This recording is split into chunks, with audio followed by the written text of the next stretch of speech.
পিঙ্কি আজকে খুব খুশি ছিল, কারণ আজকে ক্রিসমাস ছিল। ও সকাল থেকে নিজের বাবা মায়ের সাথে ঘরকে গোছাচ্ছিল। পিঙ্কির মা বাবা প্রত্যেক বছর খুব ধুমধাম করে ক্রিসমাসের উৎসব পালন করত। আমার তো মনে হচ্ছে পিঙ্কির ক্রিসমাস দিনের এই খুশি সব থেকে বেশি তো তোমার মধ্যেই দেখছি। ক্রিসমাসের দিন আমার খুব ভালো লাগে বাবা। আজকে রাতে আমার সব বন্ধুরা আমার বাড়িতে আসে আর আমরা আমাদের ঘরে ধুমধাম করে পার্টি করি। কিন্তু প্রত্যেক বছর তুমি আমাকে মিথ্যেও বলো। পিঙ্কি, এটা ভুল কথা বাবা। তুমি এটা ভালো করে জানো যে তোমার বাবা কখনো মিথ্যে বলে না। আরে ছাড়ো না কণিকা, পিঙ্কির এখন বয়স মাত্র 10 বছর। আচ্ছা আমাকে বলো তো পিঙ্কি, আমি তোমাকে কি মিথ্যে কথা বলেছি? এটাই যে স্যান্টা ক্রিসমাসের রাতে বাচ্চাদের গিফট দিয়ে যায়, কিন্তু আমি তো আজ অব্দি কোনো স্যান্টাকে দেখিনি। না পিঙ্কি, ওই গিফটটা তোমার বালিশের নিচে স্যান্টা রেখে চলে যায়। তুমি তখন ঘুমাও তো, সেই জন্যে তোমাকে সে না জাগিয়েই চলে যায়। যখন তুমি ঘুম থেকে ওঠো তখন তুমি তোমার পিলোর নিচে গিফট রাখা পাও কি না? যদি এরকমই হয় তাহলে আজকে আমি সারা রাত জেগে থাকবো। আজ আমি স্যান্টার হাত থেকে গিফট নেব। পিঙ্কির কথা শুনে রাজন আর কণিকা জোরে জোরে হাসতে লাগলো। কিছুক্ষণ পরেই ওখানে রাজনের বন্ধু চার্লস, যে কিনা ওর প্রতিবেশী ছিল, নিজের ছেলে ডেভিডের সাথে পৌঁছালো। কেমন আছো পিঙ্কি? ডেভিড, আজ রাতে আমরা দুজনে শোবো না। কিন্তু কেন পিঙ্কি? এই বছর আমরা দুজন স্যান্টার হাত থেকে গিফট নেব। তুমি একদম ঠিক বলছো পিঙ্কি। এমনিতেও বাবা বলছিল যে আজকে ক্রিসমাসের পার্টি সারা রাত চলবে। কিছুক্ষণ পরেই ওখানে আরো অনেক অতিথি চলে এলো আর পার্টি শুরু হয়ে গেল। পার্টিতে সবাই দেখলো যে একজন ব্যক্তি সান্টা ক্লসের জামা পরে ওখানে বাচ্চাদের মাঝখানে ঘুরছিল। রাজান ওই ব্যক্তিকে দেখে নিজের বউ কণিকাকে বলল, কণিকা, ওই স্যান্টা ক্লজ স্যান্টার কাপড় পরে ওই ব্যক্তিটা কে? না, আমি তো ওকে ইনভাইট করিনি। হতে পারে আমাদের কোনো চেনা পরিচিত, যে বাচ্চাদের জন্য সান্টা ক্লসের জামা পরে এসছে যাতে ওদের মনোরঞ্জন হয়। ওই স্যান্টাকে দেখে পিঙ্কি আর ডেভিড স্যান্টার কাছে গিয়ে পৌঁছালো। আপনি কে? আমি তোমার স্যান্টা পিঙ্কি। তুমি তো আমার নামও জানো। আমি শুধু তোমার নয়, বরং তোমার বন্ধু ডেভিডের নামও তো জানি। আমি তোমার জন্য কিছু নিয়ে এসেছি। আমি জানি যে তুমি আমাকে গিফট দেবে। এই নাও, তোমাদের দুজনের জন্য আমি বিদেশি চকলেট নিয়ে এসেছি। এটা বলতেই স্যান্টা দুজনকে ভালোভাবে দেখলো। দেখতে দেখতেই স্যান্টার চেহারা খুবই ভয়ঙ্কর রূপে পরিণত হলো। পিঙ্কি আর ডেভিডের গলা থেকে ভয়ের জন্য চিৎকার বেরোলো। চিৎকার বেরোতেই চারপাশে অন্ধকার নেমে এলো। পার্টিতে হইচই মেচে গেল, কিন্তু তার পর মুহূর্তেই আলো চলে এলো। কিন্তু পার্টিতে যতগুলো বাচ্চাই ছিল তারা সবাই অদৃশ্য হয়ে গেল। পিঙ্কি কোথায়? পিঙ্কিকে কোথাও খুঁজে পাওয়া যাচ্ছে না। ওইসব ছাড়ো রাজা, আমি পিঙ্কির চিৎকার শুনতে পেয়েছিলাম। আমার খুব ভয় লাগছে। শুধু পিঙ্কি নয় কণিকা, ডেভিডও চিৎকার করেছিল। বাচ্চা দুটো যে কোথায় গেল কে জানে। শুধু পিঙ্কি আর ডেভিডই নয়, চার্লস, এই পার্টিতে যতজন বাচ্চা উপস্থিত ছিল ওরা সবাই উধাও হয়ে গেছে। পরের দিন টিভিতে বাচ্চাদের অদৃশ্য হওয়ার খবর নিউজ চ্যানেলে চলছিল। ইন্সপেক্টর অভিমন্যু নিউজকে খুব মন দিয়ে দেখছিল। নিউজ দেখে ইন্সপেক্টর হাবিলদারকে বলল, আমি এটা বুঝতে পারছি না হাবিলদার, যে এতগুলো বাচ্চা হঠাৎ করে কোথায় উধাও হয়ে গেল। স্যার, আমি তো শুনেছি যে বাচ্চা শুধু রাজেন্দ্রের বাড়ি থেকেই নয়, বরং ওদের প্রতিবেশীর বাড়ি থেকেও উধাও হয়ে গেছে গো। কিন্তু এটা কি করে হতে পারে? হঠাৎ করে এতগুলো বাচ্চা কি করে উধাও হতে পারে? ওদের মা বাবারা তো বললো যে ওদের বাচ্চাদের সাথে নাকি একজন স্যান্টা দেখা করেছিল। ওই স্যান্টা ওই বাচ্চাগুলোকে যখনই উপহার দেয় তারপরেই বাচ্চাগুলো হঠাৎ করে উধাও হয়ে যায়। কিছু না কিছু একটা গন্ডগোল তো অবশ্যই আছে, কারণ সব থেকে বেশি বাচ্চা রাজেনের বাড়ি থেকেই উধাও হয়েছে। এখন আমাকে এই কেসটাকে খুব ভালোভাবে তদন্ত করতে হবে। চলো আমার সাথে। কোথায় স্যার? রাজেনের বাড়িতে, ওকে কিছু জিজ্ঞাসাবাদ করার আছে। স্যার, জিজ্ঞাসাবাদ একটু সাবধানে করবেন কিন্তু, কারণ আপনার কথা শুনে আমার মনে হচ্ছে যে আপনি রাজনের ওপরে সন্দেহ করছেন। কিন্তু এটা ভুলে যাবেন না যে রাজনের মেয়েও পিঙ্কি উধাও হয়ে গেছে, আর পাবলিকের সিম্প্যাথি কিন্তু রাজনের সাথেই রয়েছে। আমি সব জানি, তুমি চিন্তা করো না।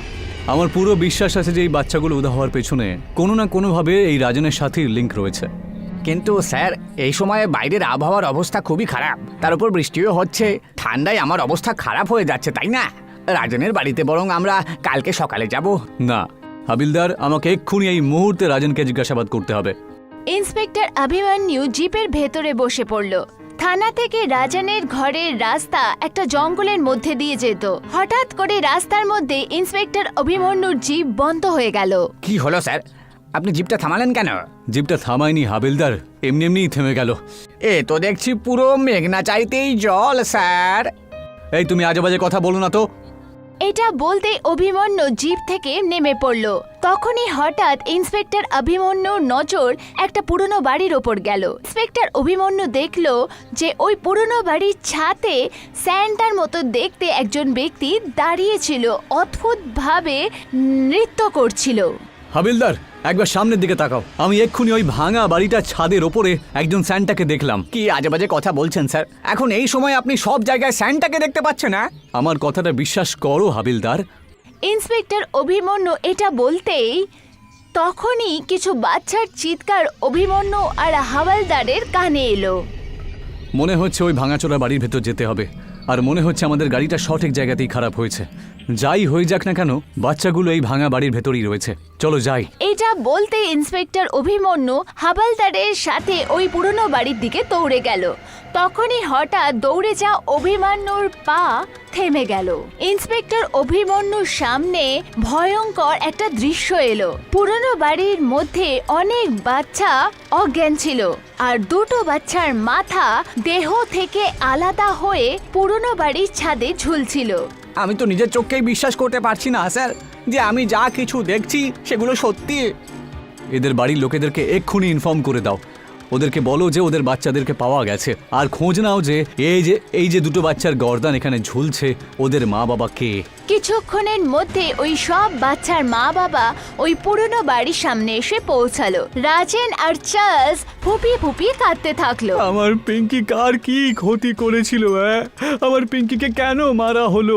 আর আমার ছেলে ডেভিড আমার একমাত্র ছেলে ছিল, কোন নিষ্ঠুর আমার ছেলেকে এইভাবে মেরে দিল। এটা বলতে ওই ইন্সপেক্টর অভিমন্যুর দিকে তাকিয়ে বলল, এখানে হাঁ করে দাঁড়িয়ে কি দেখছেন? জানকে খুনিকে ধরুন, সে যেই হোক না কেন, আমি ওকে জীবিত ছাড়বো না। আমি নিজে খোঁজ নেব যে আমার পিঙ্কির খুনি কে। কে ওই স্যান্টা যে আমার মেয়েকে এত নিষ্ঠুরভাবে মেরে দিয়েছে? দেখুন, এই কথাটা বলতে আমার একেবারেই ভালো লাগছে না, কিন্তু আপনাদের বাচ্চার মৃত্যু কোনো সাধারণ মৃত্যু হয়নি। আমি ঠিক বুঝতে পারলাম না, যখন আমার গাড়িটা এখানে খারাপ হয়ে যায় তখন এই ভাঙা বাড়ির ছাদে একজন স্যান্টাকে অদ্ভুতভাবে নাচতে দেখলাম আমি, বুঝলে? আমি ভাঙা বাড়ির চারিদিকে খুঁজে দেখেছি, কিন্তু ওই স্যান্টাকে আমি কোথাও খুঁজে পেলাম না, কোনো চিহ্ন নেই। কিছু একটা গন্ডগোল আছেই আছে। পিঙ্কি আর ডেভিডের শেষকৃত্য পূর্ণ হলো। পরের রাত ইন্সপেক্টর অভিমন্যু খুব গভীর চিন্তায় ডুবেছিলেন। কি হয়েছে স্যার? অনেকক্ষণ ধরে দেখছি যে আপনি কোনো গভীর চিন্তায় ডুবে রয়েছেন। আমি একটা জিনিস বুঝতে পারছি না হাবিলদার, সে যেই হোক না কেন, কিন্তু আমি এটা নিশ্চিত যে ও কোনো মানুষ নয়। আপনি কার কথা বলছেন স্যার? ওই স্যান্টার, যাকে আমি ওই ভাঙা বাড়ির ছাদে এরকম কনকনে ঠান্ডার মধ্যে অদ্ভুতভাবে নাচতে দেখেছি, বুঝতে পারলে তুমি? আর তারপরেও হঠাৎ করে উধাও হলো কি করে? আমায় ক্ষমা করবেন স্যার, কিন্তু এই কথাটা আপনি অন্য কাউকে আর বলবেন না প্লিজ, না হলে লোকেরা যে আপনাকে পাগল ভাববে। তুমি যা বলছো আমি বুঝি, আর আমি জানিও, কিন্তু আর একটা ব্যাপার রয়েছে যেটা আমাকে ভেতর থেকে একেবারে শেষ করে দিচ্ছে, যে রাজন আর চার্লসের বাচ্চাদেরকেই কেন গর্দান পাওয়া গেল ওই ভাঙা বাড়ির কাছে?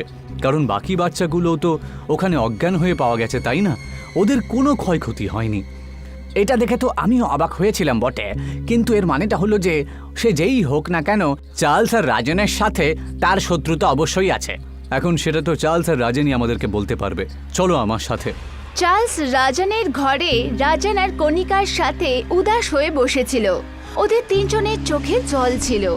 আর তখনই হঠাৎ কেউ জোরে জোরে দরজা খটখট করতে লাগলো। যাও গিয়ে দরজাটা খোলো। এত রাত্রে আবার কে এলো? কণিকা যেই মাত্র দরজা খুলল, তোর গলা দিয়ে জোরদার চিৎকার বেরোলো। চিৎকার শুনতেই রাজেন আর চার্লস দরজার সামনে দৌড়ে এলো। ওদের সামনে সেই স্যান্টাই দাঁড়িয়ে অদ্ভুত অদ্ভুত কাণ্ড করতে থাকলো। তুমি তো সেই স্যান্টা যে ক্রিসমাসের রাত্রের ওই পার্টিতে উপস্থিত ছিলে। আমি দেখেছিলাম আমার মেয়ে পিঙ্কি তোমার সাথে কথা বলছিল। হ্যাঁ, আর আমিও দেখেছিলাম যে আমার ছেলে ডেভিডও তোমার সাথে কথা বলছিল। কে তুমি? তখনই হঠাৎ স্যান্টার চোখ একটা বেড়ালের চোখের মতো চমকাতে লাগলো। রাজন, চার্লস আর কণিকা হাওয়ায় উড়তে উড়তে দেওয়ালের সাথে ধাক্কা খেলো। ইন্সপেক্টর অভিমন্যু হাবলদারের সাথে এসে পৌঁছালো আর পিস্তল বার করতে স্যান্টার দিকে তাকিয়ে বলল, নিজেকে আমাদের কাছে স্যারেন্ডার করে দাও। তুমি যেই হও না কেন আর বাঁচবে না কিন্তু। স্যার, আপনি ঘরের দৃশ্যটা দেখলেন না তো? আপনি ঠিকঠাকই বলেছিলেন, এ কোনো মানুষ নয়। এই তুমি বাজে বকো না তো। ইন্সপেক্টর এটা বলতেই তখনই ইন্সপেক্টর আর হাওলদারও হাওয়ায় উড়তে উড়তে দেওয়ালের সাথে ধাক্কা খেলো।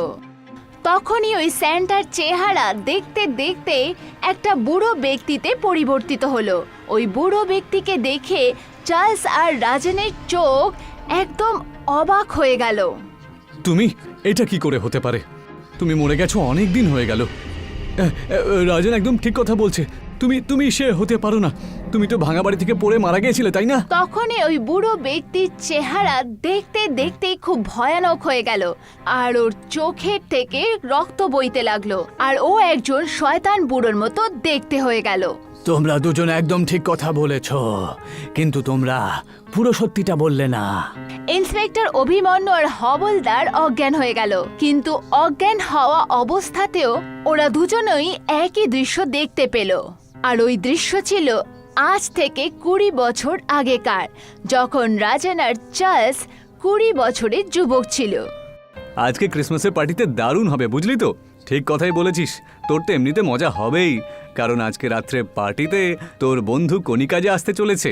আরে ভাই, ওই দেখ, আমাদের এই হাই সোসাইটির পার্টিতে এই বুড়োটাকে আমি অনেকক্ষণ ধরে দেখছি।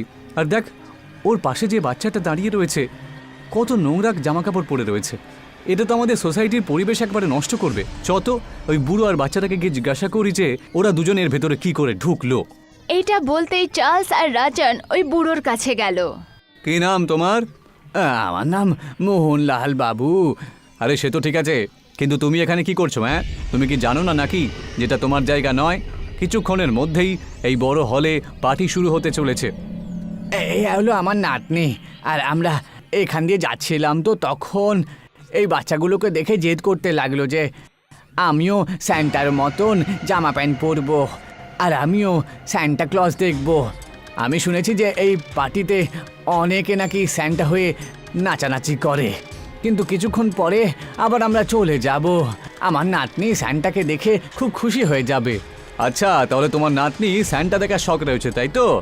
আমি এমন একটা জায়গা জানি যেখানে এখানকার থেকেও ভালো পার্টি হয়, আর সেখানে নানা রকমের খাবার দাবারও পাওয়া যায়, আর সেটাও ফ্রিতে।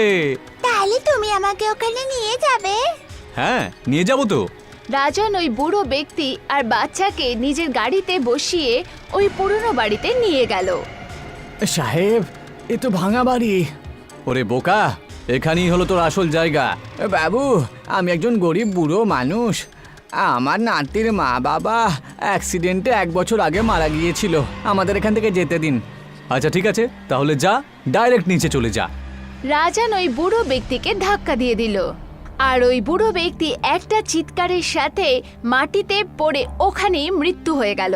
আরে এটা তুই কি করলি? হ্যাঁ, আরে আমি ওকে এমনি ধাক্কা দিলাম, আমি কি করে জানবো যে নিচে পড়ে যাবে? হ্যাঁ, তখনই চামকি দৌড়াতে দৌড়াতে নিজের দাদুর কাছে নিচের দিকে দৌড়ালো। হঠাৎই অন্ধকারে ওর পা একটা পাথরের সাথে ধাক্কা খেলো আর ও দ্রুত ওই পাথরের ওপর পড়ে গেল। চ চ চ, এখান থেকে পালিয়ে যাই। চ, ভালো হলো যে বাচ্চাটাও মারা গেছে, না হলে আমাদের দুজনের সব কথা বলে দিত। তখনই ইন্সপেক্টর আর হাবলদারের চোখ খুলে গেল।